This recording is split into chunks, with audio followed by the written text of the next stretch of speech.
hilang. Marilah kita merenungkan dan memahami ketika Yesus Kristus mengatakan bahwa Ia datang ke dalam dunia untuk mencari dan menyelamatkan yang hilang. Kita akan menelusuri pengajaran Yesus Kristus yang berkaitan dengan mencari dan menyelamatkan yang hilang dari kitab Matius pasal 18 ayat 11 dan kitab Lukas pasal 19 ayat 10 yang menjadi ayat kuncinya. Dalam kitab Matius pasal 18 ayat 11, karena Anak Manusia datang untuk menyelamatkan yang hilang, dan dalam kitab Lukas pasal 19 ayat 10, sebab Anak Manusia datang untuk mencari dan menyelamatkan yang hilang. Ketika kita mempelajari dan merenungkan perikop baik yang ada di kitab Matius maupun kitab Lukas ini, maka ada 4 hal penting yang akan kita dapatkan, yaitu pertama, Yesus Kristus mencari dan menyelamatkan yang terhilang. Tinggal dalam dunia yang ada kuasa dosa, kegelapan dan kejahatan seakan merajalela dapat mempengaruhi kehidupan umat manusia, mudah terjatuh dalam jalan kesesatan.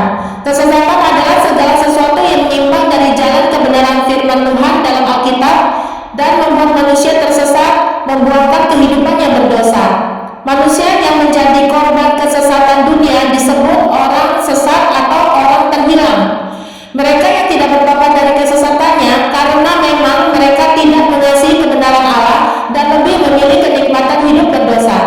Akan tetapi siapa saja yang disebut menyesatkan menurut Alkitab, yaitu pertama, iblis setan adalah sumber penyesatan dunia. Malaikat surga yang terjatuh yaitu Lucifer karena memberontak terhadap Allah dan melanggar perintahnya, maka otoritasnya dicabut dan dikeluarkan dari kerajaan surga selamanya. Iblis setan tidak ada tempat lain kecuali masuk ke dalam dunia, dan segala pekerjaan iblis setan adalah bapa segala dusta yang berpengalaman ribuan tahun dan sangat siap menyesatkan seluruh dunia. Iblis setan ingin menjatuhkan manusia yang terpikat dalam kesesatannya dan turut menjadi kaki tangannya untuk mencelakai dunia dengan segala penyesatannya. Makanya tidak heran bagi kita yang tinggal dalam dunia ini, pasti kita akan menemui banyak kesesatan bisa mencelakai kehidupan manusia untuk terjatuh dalam dosa. Berhati-hatilah terhadap pekerjaan iblis setan yang ingin melumpuhkan manusia rohaninya dari umat Tuhan melalui kesesatannya. Dalam kitab Matius pasal 18 ayat 7, celakalah dunia dengan segala penyesatannya. Memang penyesatan harus ada, tetapi celakalah orang yang mengadakannya. Yang kedua, nabi-nabi palsu dan guru-guru palsu dengan pengajaran sesatnya. Nabi-nabi palsu dan guru-guru palsu yang memberikan pengajaran palsu dan sangat bertentangan dengan kebenaran firman Tuhan dalam Alkitab. Mereka pandai menyamar seperti domba, padahal aslinya mereka seperti serigala buas dan berbahaya, hendak mencelakakan orang-orang yang dapat ditelannya. Mereka pandai memutarbalikkan ajaran Alkitab dan aslinya membenci Yesus Kristus serta pengikutnya.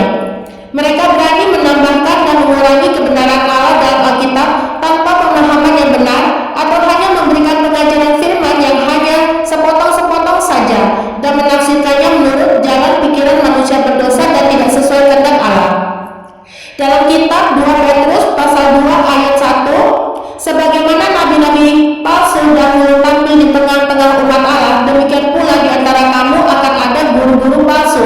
Mereka akan memasukkan pengajaran-pengajaran sesat yang membinasakan. Bahkan mereka akan menyangkal penguasa yang telah menebus mereka, dan dengan jalan demikian segera mendatangkan kebinasan atas diri mereka.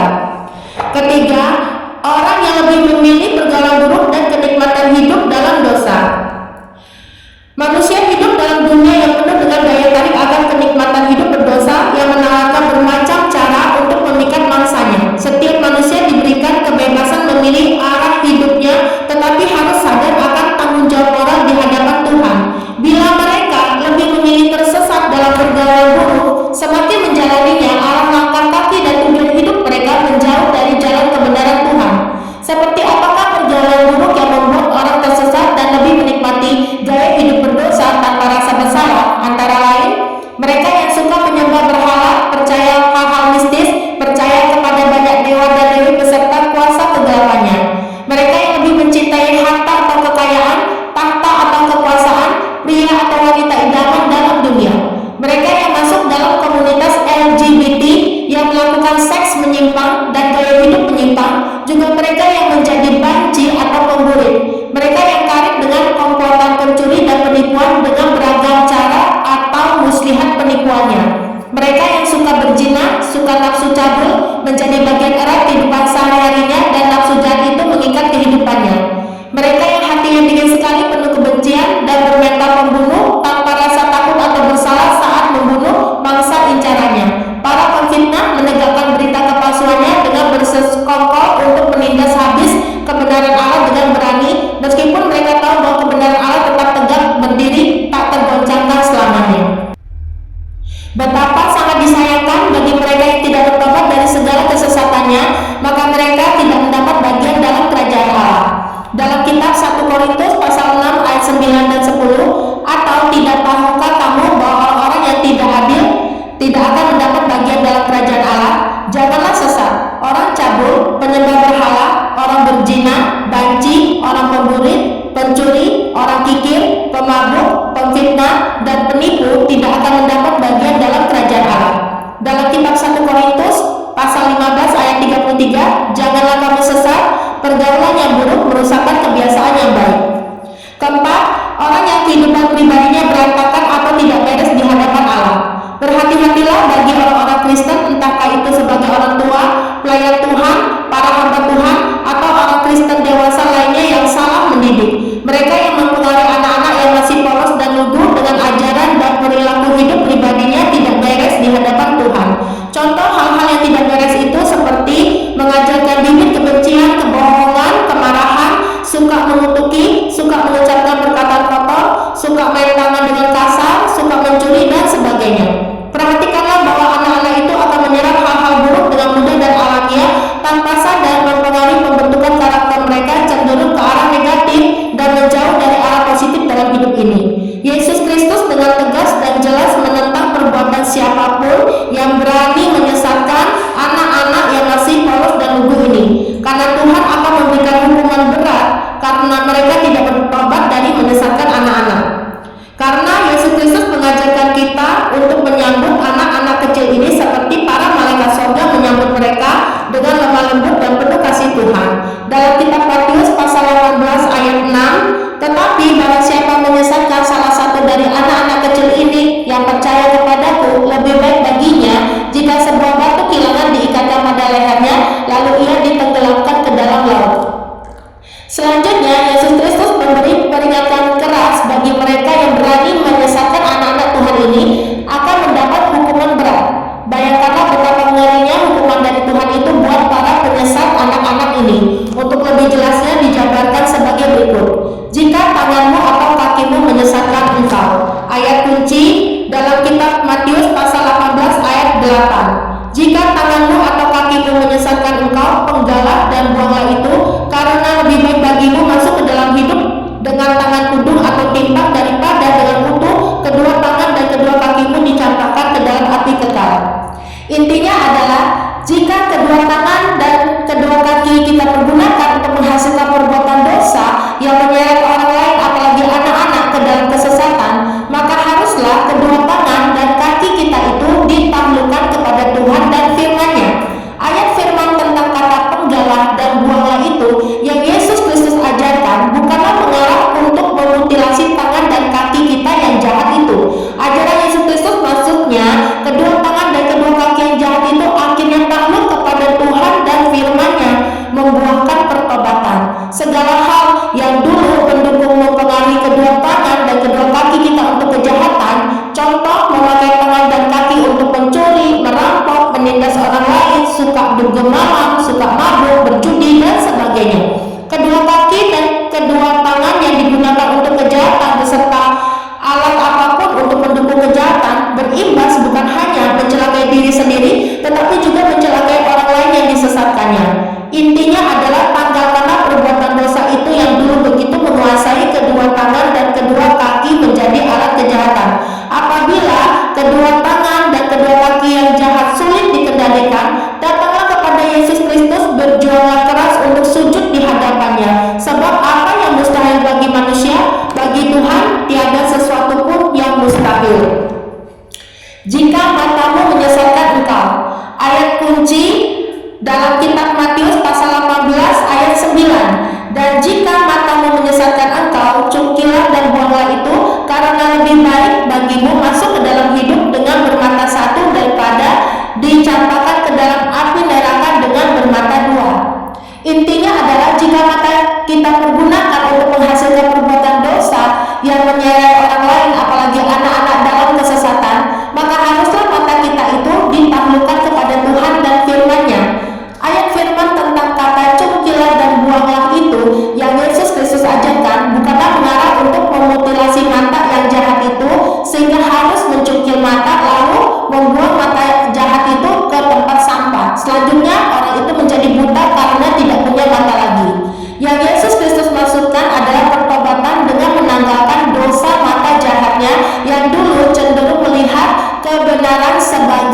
kesesatan dan kesesatan dilihatnya sebagai kebenaran. Mata jahat yang memutarbalikkan fakta sebenarnya. Segala hal yang dulu mendukung mempengaruhi mata kita untuk kejahatan, contoh memakai mata untuk memandang dengan sombong, suka iri hati, suka melihat perbuatan kenajisan, suka menjatuhkan orang lain dengan curang dan sebagainya. Mata yang digunakan untuk kejahatan beserta alat apapun yang mendukung kejahatannya berimbas bukan hanya mencelakai diri sendiri, tetapi juga mencelakai orang lain yang disesatkannya. Intinya, tanggalkanlah perbuatan dosa itu yang dulu begitu menguasai mata menjadi alat kejahatan. Ingatlah, jangan sampai harus mencungkil mata yang jahat itu, tetapi bertobatlah. Alamilah bagaimana Tuhan memperbarui pandangan mata kita untuk dikuduskannya. Hanya Yesus Kristus yang sanggup mengubahkan pandangan mata kita menjadi baik dan dicerahkan oleh terang firman-Nya. Dalam kitab Matius pasal 6 ayat 22-23, mata adalah pelita tubuh. Jika matamu baik, teranglah seluruh tubuhmu. Jika matamu jahat, gelaplah seluruh tubuhmu. Jadi, jika terang yang ada padamu gelap, betapa gelapnya kegelapan itu. Jangan menganggap rendah seorang pun dari anak-anak kecil. Ayat kunci dalam kitab Matius pasal 18 ayat 10. Ingatlah, jangan menganggap rendah seorang dari anak-anak kecil ini, karena aku berkata kepadamu, ada malaikat mereka di sorga yang selalu memandang wajah Bapakku yang di sorga. Pilar-pilar gereja yang terkuat adalah anak-anak kecil yang dididik sedini mungkin untuk mengenal Allah dan kebenarannya. Anak-anak kecil yang sedini mungkin mengasihi Tuhan dan mau terus bertumbuh di dalam kasih Tuhan akan lebih mudah membentukkan karakternya serupa Yesus Kristus. Anak-anak kecil yang masih bening, matanya polos dan lugu, penurut, bisa belajar menyandarkan hidupnya penuh kepada Yesus Kristus, Tuhan dan Juru Selamatnya. Dalam keluarga Kristen, orang tua memegang peranan penting untuk merawat, mengawasi, dan membimbing anak-anaknya ke jalan yang benar. Orang tua harus memperhatikan pertumbuhan anak-anaknya dan pengaruh yang didapatnya baik dalam keluarga maupun di luar keluarga, seperti pergaulan, sekolah, masyarakat, dan sebagainya. Meskipun masih anak-anak kecil, Yesus Kristus mengajarkan kita untuk jangan memandang rendah seorang pun dari anak-anak kecil ini, karena mereka sangat bernilai dan istimewa di hadapan Tuhan. Semua orang sesat atau orang terhilang tidak mungkin dapat mencari Allah dan menemukan di mana tempatnya Allah itu berada, karena tidak seorang pun manusia berdosa dapat mencari dan menemukan Allah, apalagi bertemu dengan Allah Maha Kudus lagi Maha Sempurna itu. Karena itu Allah telah menyediakan jalan keluar untuk semua orang tersesat untuk dipulihkan seluruh hidupnya. Allah memberikan jalan keselamatan itu dengan mengutus Putra Tunggalnya, yaitu Yesus Kristus, ke dalam dunia. Ada beberapa alasan mengapa Yesus Kristus datang ke dalam dunia untuk mencari dan menyelamatkan yang hilang, yaitu semua manusia adalah orang-orang yang berdosa. Karena jatuh dalam dosa, manusia menjadi tersesat. Manusia yang insaf akan dosa harus menempuh jalan pertobatan sejati. Misi Yesus Kristus menyelamatkan orang-orang tersesat yang sangat membutuhkan belas kasihan Tuhan. Yesus Kristus adalah gembala baik yang akan menuntun semua umat gembalaannya dalam jalan kebenarannya. Yesus Kristus rela mengorbankan hidupnya untuk menebus hidup umatnya dan menjamin keselamatan umatnya dengan sempurna. Pada hari ini kita baru membahas satu hal penting, yaitu Yesus Kristus mencari dan menyelamatkan yang hilang. Kita akan membahas pada episode kelima untuk 3 hal penting lainnya. Demikian